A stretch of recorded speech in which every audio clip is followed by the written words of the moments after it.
What's up, everybody? This is Read the Bible with me, Stan Jr., and today we're looking at Genesis chapter 4. So excited to be reading God's Word with you today. If you haven't subscribed, would you please click that subscribe button so that me and you can stay in contact through this journey. We're reading through the entire Bible. So today is the fourth day that we've been reading the book of Genesis, and now we are going to begin reading about Cain and Abel. So chapter 4, verse 1, let's read. It says, Now Abel knew Eve, his wife, and she conceived and bore Cain, saying, I have gotten a man with the help of the Lord. And again she bore his brother Abel. Now Abel was a keeper of sheep, and Cain a worker of the ground. In the course of time, Cain brought to the Lord an offering of the fruit of the ground. And Abel also brought of the firstborn of his flock and of their fat portions. And the Lord had regard for Abel and his offering. But for Cain and his offering he had no regard. So Cain was very angry, and his face fell. The Lord said to Cain, Why are you angry? And why has your face fallen? If you do well, will you not be accepted? And if you do not do well, sin is crouching at the door. Its desire is for you, but you must rule over it. Cain spoke to Abel his brother, and when they were in the field, Cain rose up against his brother Abel and killed him. Then the Lord said to Cain, Where is Abel your brother? He said, I do not know. I am my brother's keeper. And the Lord said, What have you done? The voice of your brother's blood is crying to me from the ground. And now you are cursed from the ground, which has opened its mouth to receive your brother's blood from your hand. When you work the ground, it shall no longer yield to you its strength. You shall be a fugitive and wanderer on the earth. Cain said to the Lord, My punishment is greater than I can bear. Behold, you have driven me today away from the ground, and from your face I shall be hidden, and I shall be a fugitive and a wanderer on earth, and whoever finds me will kill me. The Lord said to him, Not so. If anyone kills Cain, vengeance shall be taken on him 70-fold. And the Lord put a mark on Cain, lest any who found him should attack him. Then Cain went away from the presence of the Lord and settled in the land of Nod, east of Eden. Cain knew his wife, and she conceived and bore Enoch. When he built the city, he called the name of the city after the name of his son Enoch.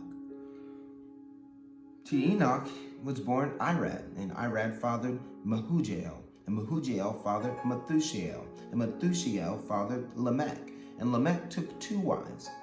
The name of the one was Adah, and the name of the other Zillah. Adah bore Jabal.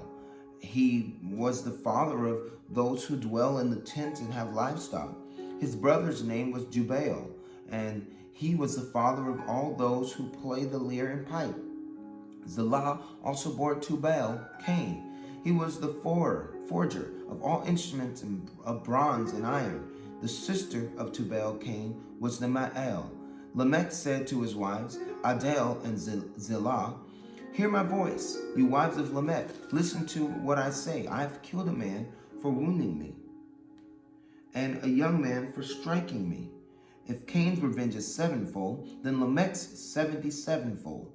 And Adam knew his wife again, and she bore a son and called his name Seth. For he said, instead of Abel, for Cain killed him. To Seth also a son was born, and he called his name Enosh. At that time, people began to call upon the name of the Lord. I think there's one thing I want to point out here, and I just want to go back to the verse 7 in chapter 4. He says, If you do well, will it not be accepted?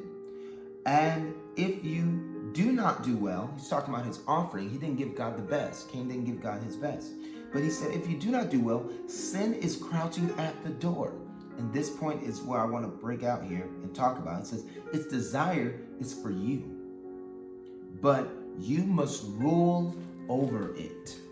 You must rule over sin. God commands Cain to rule over his sin. And because Cain didn't make sin his slave, he didn't put sin in prison, Cain committed the sin against his brother Abel. He killed him.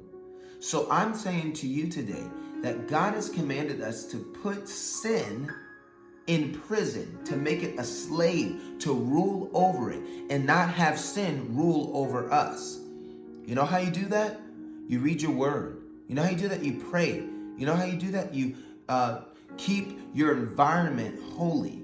You spend time with people that believe in Jesus and people that are trying to please God. You don't spend your time in an environment that has nothing to do with God, because your environment will change you before you change it. Do you understand that?